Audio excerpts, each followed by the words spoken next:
ஓடி விளையாடு ஓய்ந்திருக்கலாகாது. அதுக்கு தான் சூப்பர் சரவணா ஸ்டோர்ஸ்ல சம்மருக்கு ஆடைகள் வாங்கும் போது outdoor games free. Super Saravana stores summer கோடையை கொண்டாடலாம். இன்றைக்கி சென்னையில் ரேட்டு வந்து ஒரு 3300 அஃபிஷியலாகவே கமர்ஷியல் சிலிண்டர் வாங்கணுன்னா அந்த 19 கிலோ சிலிண்டருடைய விலை வந்து 3300 கிட்ட வருது.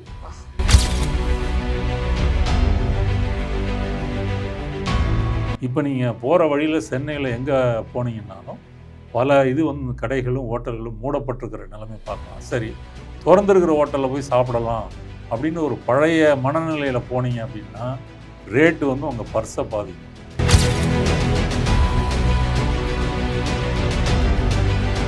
ஏன்னா உலக அளவில் $70 போருக்கு முன்னாடி இருந்த ஒரு பேரல் க்ரூட் ஆயிலுடைய விலை இன்னைக்கு நேற்று வந்து $117 போய் அப்புறம் $110 வந்தது. அப்போ கிட்டத்தட்ட $40 விலை உயர்ந்திருக்கு. 50% மேலேயே இந்த ஹைக்கு இருக்குது.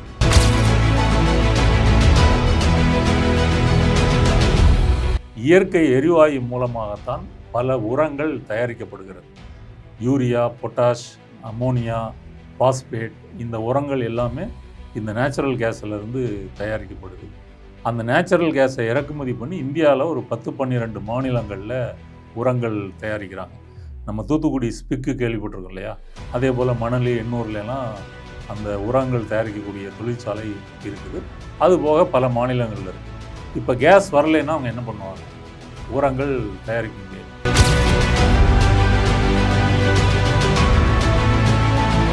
இதுக்கு வெஹிக்கிள்ஸுக்கு போடக்கூடிய அந்த லூப்ரிகண்ட் ஆயில்ஸ் இருக்கு இல்லையா, அதை மசகு எண்ணெய்னு தமிழில் சொல்லுவாங்க. அதனுடைய விலை அதிகரிக்கும். பிளாஸ்டிக்கினுடைய விலை அதிகரிக்கும். அடுத்தது பல தொழிற்சாலைகளுக்கு இந்த பெட்ரோலியம் கெமிக்கல் ப்ராடக்ட்ஸ் வந்து பயன்படுது. அது மருந்து துறையாக இருக்கலாம், அல்லது அயர்ன் அண்ட் ஸ்டீல் இண்டஸ்ட்ரீஸாக இருக்கலாம், அலுமினியம் இண்டஸ்ட்ரியாக இருக்கலாம், பல இதுக்கு பயன்படுது. அதே போல் நேச்சுரல் கேஸை பொறுத்த வரைக்கும் 70% உரங்களுக்கும் 30% வந்து எரிபொருளாகவும் பயன்படுகிறது. அப்போ அந்த எரிபொருள் பயன்படக்கூடிய தொழிற்சாலைகள் எல்லாம் இன்னைக்கு வந்து முடங்கிடும்.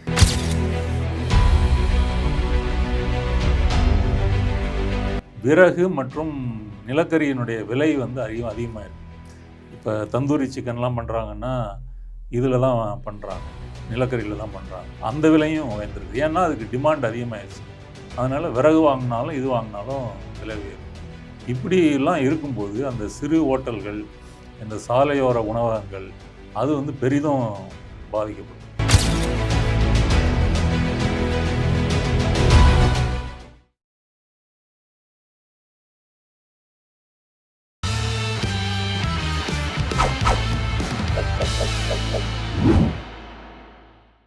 ஜெம் டிவி நேயர்களுக்கு வணக்கம். அரசியல் ஆடுகளம் நிகழ்ச்சியில் நம்ம நாதன் சாருக்கு நிறைய பேர் ஃபேன்ஸ் இருக்காங்க. ஏன்னா நிறைய விஷயங்கள் சூப்பரான அப்டேட்ஸ் கொடுத்துட்ருக்காரு. ஸோ அந்த வகையில் இன்றைக்கி என்ன அப்டேட் கொடுக்க போகிறாருன்னு பார்க்கலாம். இன்றைக்கி வந்து ஒரு முக்கியமான டாபிக் டிஸ்கஸ் பண்ணலாம் அப்படின்னு சொல்லியிருந்தார் வார்லேயே.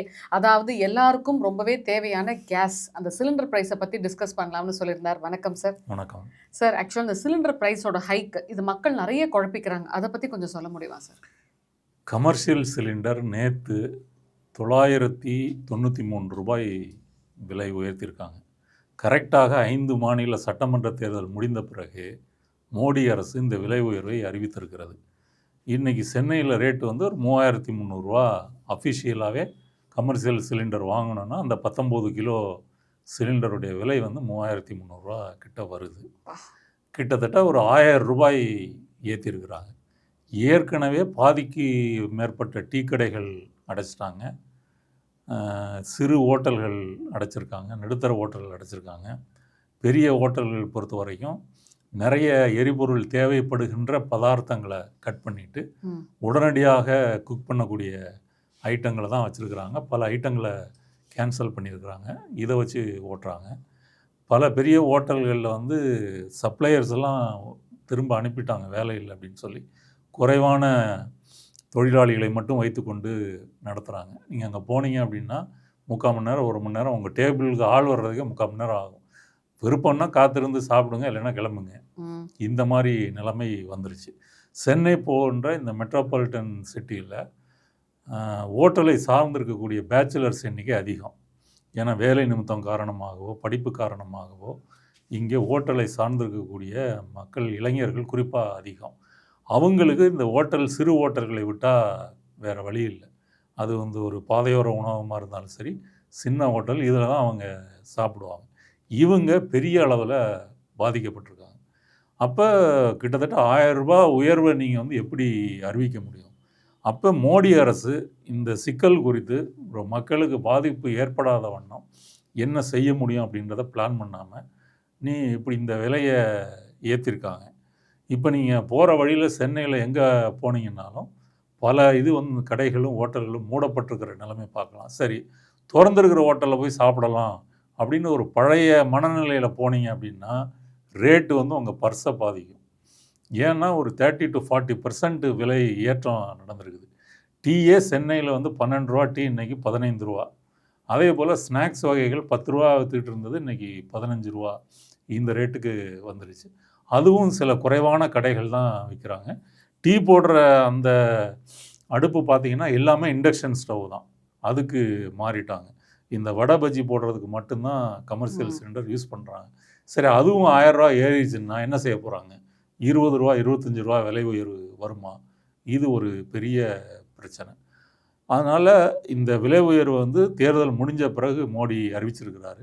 இன்னொரு இது அறிவித்ததுனால நமக்கு என்ன தோணுது அப்படின்னு சொன்னால், பெட்ரோல் டீசல் விலையும் உயர்வதற்கு வாய்ப்பு இருக்கிறது. ஏன்னா உலக அளவில் $70 போருக்கு முன்னாடி இருந்த ஒரு பேரல் க்ரூட் ஆயிலுடைய விலை இன்னைக்கு நேற்று வந்து $117 போய் அப்புறம் $110 வந்திருக்கு. அப்போ கிட்டத்தட்ட $40 விலை உயர்ந்திருக்கு. 50%க்கு மேலேயே இந்த ஹைக்கு இருக்குது. அப்போ அது உயர்ந்தால் எப்படி நம்ம சமாளிக்க முடியும்?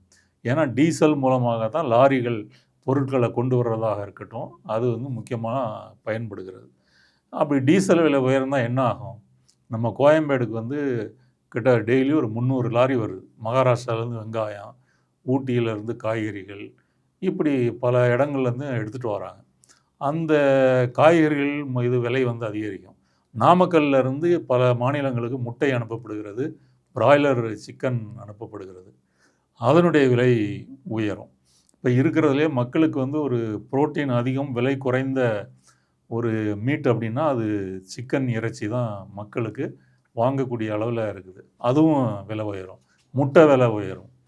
இப்படி சங்கிலி தொடர் போல் இந்த விலை உயர்வு கடுமையான பாதிப்பை ஏற்படுத்தும். சரி, இது எரிபொருள் விலை உயர்வு, ஹோட்டல், டீ கடை இது வந்து பார்த்துட்டோம். அடுத்ததாக போக்குவரத்து இருக்கு இல்லையா, இந்த எல்என்ஜின்னு சொல்லக்கூடிய எரிவாயுனால் தயாரிக்கக்கூடிய எரிபொருள், அதை பஸ்ஸுக்கும் ஆட்டோவுக்கும் ஃபில் பண்ணுவாங்க எல்என்ஜி. அதனுடைய தட்டுப்பாட்டினால இப்போ ஆட்டோக்காரங்களுக்கு பிரச்சனை. ஏன்னா பெட்ரோலை விட இது அவங்களுக்கு ஒரு மலிவான எரிபொருள். அதனால் இந்த கேஸை ஃபில் பண்ணி ஓட்டிகிட்டு இருந்தவங்க இன்றைக்கி அதை ஃபில் பண்ணணும் அப்படின்னா டெய்லி ஒரு 7 மணி நேரம் 8 மணி நேரம் காத்திருக்க வேண்டிய நிலைமை, அல்லது இப்போ சப்ளையே இல்லை அப்படின்னு கூட சொல்லலாம். திரும்ப அவங்க பெட்ரோலுக்கு மாறினா அவங்களுடைய வருமானம் பாதிக்கும். அதுக்காக தான் இந்த இதுக்கு கேஸுக்கு மாறி இருக்கிறாங்க. இது ஒரு பிரச்சனை. அடுத்தது ஃபெர்டிலைசர் பக்கம் எடுத்துக்கிட்டிங்க அப்படின்னு சொன்னால், இயற்கை எரிவாயு மூலமாகத்தான் பல உரங்கள் தயாரிக்கப்படுகிறது.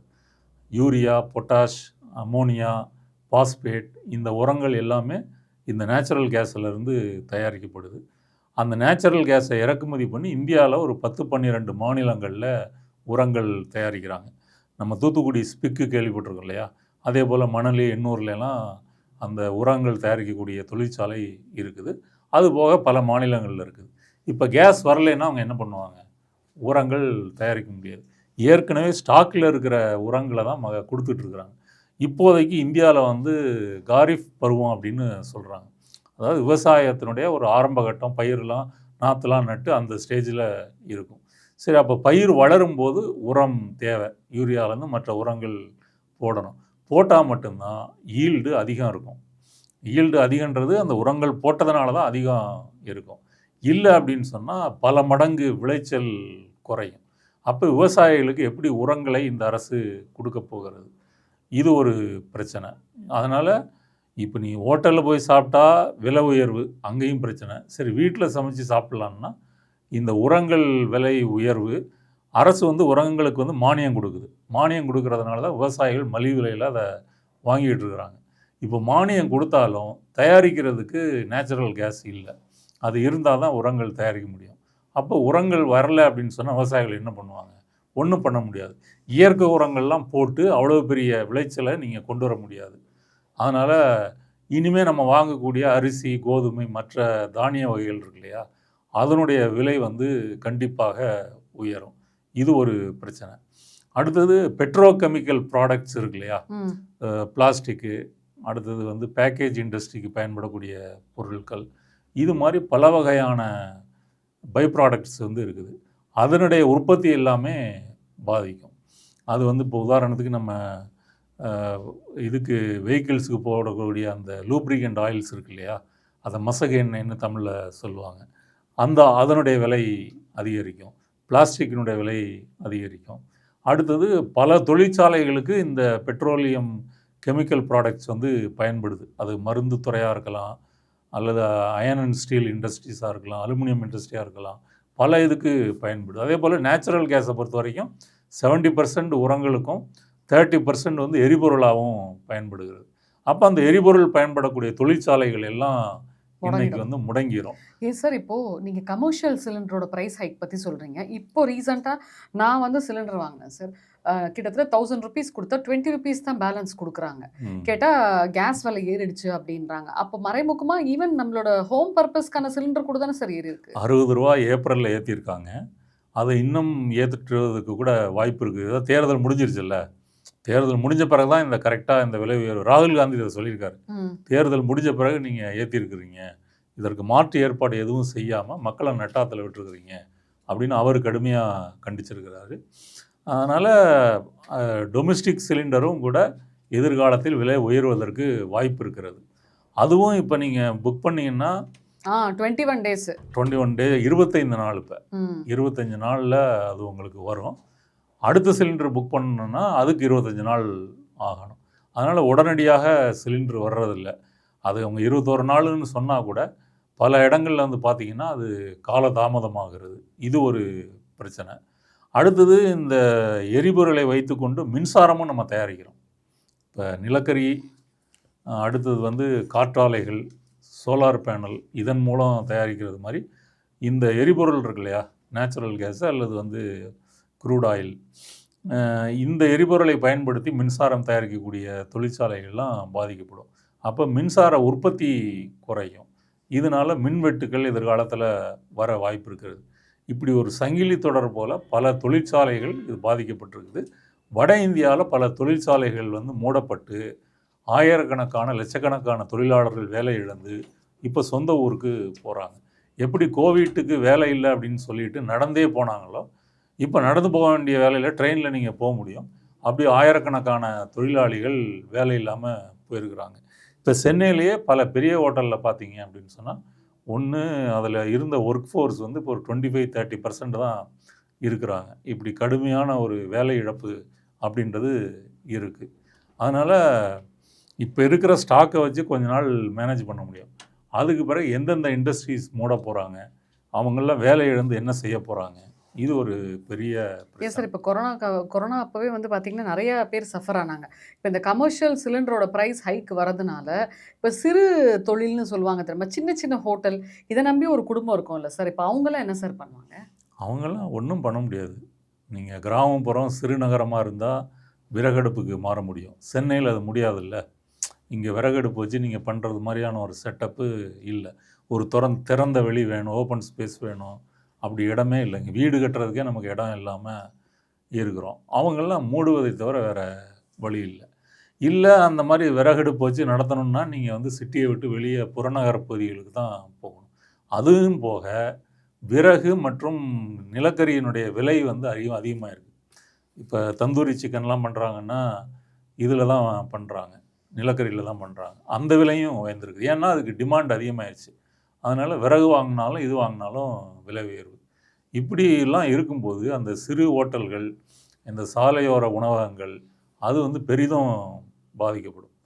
இப்போ நீங்கள் வரும்போது நீங்கள் எங்கே நீங்கள் பார்த்தீங்கன்னாலும் பாதிக்கு பாதி சிறு கடைகள் டீ மூடிதான் கடைகள் இருக்கு. வந்து மூடி தான் இருக்குது. இது ஒரு பெரிய பிரச்சனை. இப்போ மற்ற கண்ட்ரீஸ்க்கு என்ன பாதிப்பு சார் வரும்? இந்தியாவில் நம்ம என்னென்ன பாதிப்புன்னு பேசினோமோ இந்த பாதிப்புகள் மற்ற நாடுகள் எல்லா நாடுகள்லையும் நடக்கும். ஆப்பிரிக்காவை பொறுத்த வரைக்கும் இந்த ஃபெர்டிலைசர் வரலை அப்படின்னு சொன்னால் மிகப்பெரிய பஞ்சமே வரும் அப்படின்னு சொல்கிறாங்க. ஐயோ, ஏற்கனவே ஆப்பிரிக்கா வந்து ஒரு ஏழை நாடு. அந்த ஏழை நாடுகளுக்கு கல்ஃபில் இருந்து கேஸ் வரலை அப்படின்னு சொன்னால் உரங்கள் தயாரிக்க முடியாது. அது மிகப்பெரிய பாதிப்பை ஏற்படுத்தும். ஏற்கனவே உக்ரைன் போர் வந்தது இல்லையா, ரஷ்யா உக்ரைன் மேலே படையெடுப்பு. உக்ரைன் வந்து உலகினுடைய கோதுமை களஞ்சியம்னு சொல்லுவாங்க. அந்த அளவு வீட் ப்ரொடக்ஷன் அங்கே அதிகம். அங்கேருந்து மத்திய கிழக்கு நாடுகள் ஆப்பிரிக்காவுக்கு ஏற்றுமதி செய்வாங்க. அது உக்ரைன் போர்னால் பாதிக்கப்பட்டிருக்கு. சரி, இப்போ அவங்க உள்நாட்டில் பண்ணிகிட்ருக்கிற விவசாயமும் இந்த உரத்தட்டுப்பாட்டினால் பாதிக்கப்படும். பல நாடுகளில் வந்து பெட்ரோல் டீசல் விலை 30% 40% விலை உயர்த்தியிருக்கிறாங்க. பாகிஸ்தான் பங்களாதேஷ் எல்லாம் பெரிய பிரச்சனை. கிட்டத்தட்ட அவங்க பாகிஸ்தான்லாம் இந்த பொருளாதார ரீதியில் ரொம்ப நெருக்கடிகளை சந்திச்சுக்கிட்டு இருக்காங்க. அவங்க அந்த பேச்சுவார்த்தை முன்முயற்சியோடு ஈடுபடுவதற்கு இதனுடைய விலை உயர்வு முக்கியமான காரணம். அடுத்தது வேலை நாட்களை குறைக்கிறது. 5 நாள் 6 நாள் இருந்ததுன்னா 4 நாள் ஆக்குறது, 3 நாள் லீவு, ஒர்க்கிங் ஃப்ரம் ஹோம், இப்படி பல வகைகளில் அது சந்திச்சிட்ருக்காங்க. ஜப்பான் சைனா போன்ற நாடுகளுக்கு வந்து ரிசர்வ் வந்து அதிகம். ஒரு 4-5 மாதங்கள் அவங்களால தாக்கு பிடிக்க முடியும். அதுக்கு பிறகு அவங்களுக்கும் பிரச்சனை தான். ஆனால் அந்த கட்டமைப்பு இந்தியா போன்ற நாடுகள்கிட்ட இல்லை. நம்மக்கிட்ட அவ்வளோ பெரிய ரிசர்வ் வைத்திருக்கக்கூடிய அளவுக்கான கட்டமைப்பு வசதிகள் இல்லை. அதனால் ஆசிய நாடுகள், ஆப்பிரிக்க நாடுகள், தென் அமெரிக்க நாடுகள், இந்த எல்லா நாடுகளுக்கும் பாதிப்பு. சரி, யூரோப்பு, யூஎஸ் எடுத்துக்கிட்டால் என்ன பிரச்சனை? அங்கேயும் இதே பிரச்சனை தான். நீங்கள் பெட்ரோல் டீசல் விலை உயர்வு என்பது அங்கேயும் சர்வதேச ரேட்டு தானே, அங்கேயும் உயர்ந்திருக்கிறது. இப்போ இந்த ஓபெக் ப்ளஸ்ன்றது பெட்ரோலியம் உற்பத்தி பண்ணக்கூடிய நாடுகள் சேர்ந்து அதை கண்ட்ரோல் பண்ணுறாங்க. வியன்னாவில் தான் அவங்களுடைய ஹெட் ஆஃபீஸ் இருக்குது. அதிலிருந்து ஒவ்வொரு நாளைக்கும் ரேட்டு ஃபிக்ஸ் பண்ணுவாங்க. இன்றைக்கி $110 பிரெண்ட் ஆயில் வந்து ரேட்டு இருக்குது. அது இந்த ரேட்டு படி பார்த்தா யூரோப்பும் யூஎஸும் பெரிதும் பாதிக்கப்படும். அதே போல் யூஎஸில் வந்து உரங்கள் விலை என்பது வந்து கிட்டத்தட்ட 40-50% விலை உயர்ந்திருக்கிறது. அமெரிக்காவை பொறுத்த வரைக்கும் ஒரு 3% மக்கள் தான் விவசாயத்தில் இருக்கிறாங்க. எல்லாம் வந்து பல ஹெக்டேர் கணக்கில் வச்சுருப்பாங்க, இயந்திரங்களை பயன்படுத்துவாங்க. அப்போ ஒரு டிராக்டர் ஓட்டுறதா இருந்தாலும் சரி, அறுவடை இயந்திரமாக இருந்தாலும் சரி, உரங்கள் பயன்படுத்தணும், அதுக்கு ட்ரோன் பயன்படுத்துகிறதா இருந்தாலும் சரி, அதுக்கு எரிபொருளும் வேணும். ரெண்டாவது, இந்த உரங்கள் விலை உயர்வுனால் அந்த விவசாயிகளும் சிரமப்படுவாங்க. அதனால் அமெரிக்கா தொடங்கி இங்கே ஜப்பான் வரைக்கும் இந்த ஈரான் போர்னால் பாதிக்கப்படாத நாடுகளே எதுவும் கிடையாது. இந்த ஹோர்முஸ்லேருந்து அந்த கப்பல் போக்குவரத்து எப்போ சீராகுதோ அப்படி சீராகி 1-2 மாதங்களில் கொஞ்சம் கொஞ்சமாக நிலைமை வந்து முன்னேறும். அதனால் இந்த போர் நிற்கலை அப்படின்னு சொன்னால் இந்த பாதிப்பு என்பது நமது கற்பனைக்கும் அப்பாற்பட்டதாக தான் இருக்கும். இப்போதைக்கு நம்ம சாப்பிட்ற சாப்பாடு, சமையலறை வரைக்கும் இந்த பிரச்சனை வந்திருக்கு. ஆனால் இது இன்னும் பல அதிகமான துறைகளையும் இது பாதிக்கும். நீங்கள் ஒரு தண்ணி பாட்டில் வாங்கி குடிக்கிறீங்க, அந்த தண்ணி பாட்டிலுடைய பாட்டிலு மூடி எல்லாமே பிளாஸ்டிக்கில் பண்ணுறாங்க. இது இல்லைன்னா என்ன பண்ணுவாங்க? பேப்பர் பாட்டில்னு ஒன்று தயாரிக்க முடியுமா? முடியாது. அடுத்தது நீங்கள் இந்த சாஷே பாக்கெட்டில் வந்து எல்லா சிப்ஸ் ஐட்டங்கள் இதெல்லாம் வாங்குறீங்க, அதுவும் பிளாஸ்டிக் கலந்தது தான் அது. இப்போ அது இல்லைன்னா அதெல்லாம் எதில் கொடுக்க போகிறான்? மொத்தமாக வாங்கி நீங்கள் ஒரு பொட்டலங்கட்டியாக கொடுக்க முடியும். இப்படி அடுத்தது மருந்துகள் தயாரிக்கிறதுக்கும் இது தேவைப்படுகிறது. அந்த அட்டை இருக்கு இல்லையா, அது வந்து இந்த பிளாஸ்டிக் கலந்த மெட்டீரியலில் தான் அது தயாரிக்கிறாங்க. இப்படி பல விஷயங்கள் இதனால் பாதிக்கப்படும். அதனால் மக்கள் வந்து எங்கேயோ நடக்கிற ஈரான் போகிறனால நமக்கு என்ன பிரச்சனை அப்படி யோசிக்காமல் இந்த செய்திகள் குறித்து பார்க்கணும். நம்ம அரசாங்கத்துக்கு அழுத்தம் கொடுக்கணும். இப்போ விஜய் மாதிரி திமுக சரி செஞ்சிருச்சுன்னு உளராமல், இது ஈரான் போர் வந்து எப்படி ஒன்றிய அரசனுடைய முடிவுகளில் தான் அது சரி பண்ண முடியும், மாற்று ஏற்பாடு பண்ண முடியும். மற்ற நாடுகளில் இருந்து நேச்சுரல் கேஸோ க்ரூட் ஆயிலோ இறக்குமதி பண்ணுறது, அப்படி ஒரு முயற்சி வந்து செய்யலை அப்படின்னு சொன்னால் நமக்கு பாதிப்பு வரும். இந்த அவேர்னஸ் வந்து மக்களுக்கு புரியணும், புரிஞ்சுக்கணும். நன்றி சார். நன்றி.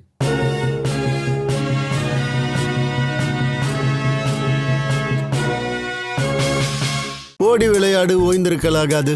அதுக்கு தான் சூப்பர் சரவணா ஸ்டோர்ஸ்ல சம்மருக்கு ஆடைகள் வாங்கும் போது அவுட்டோர் கேம்ஸ் ஃப்ரீ. ஓடு ஆடு விளையாடு சூப்பர் சரவணா ஸ்டோர்ஸ் சம்மர் கோடையை கொண்டாடலாம்.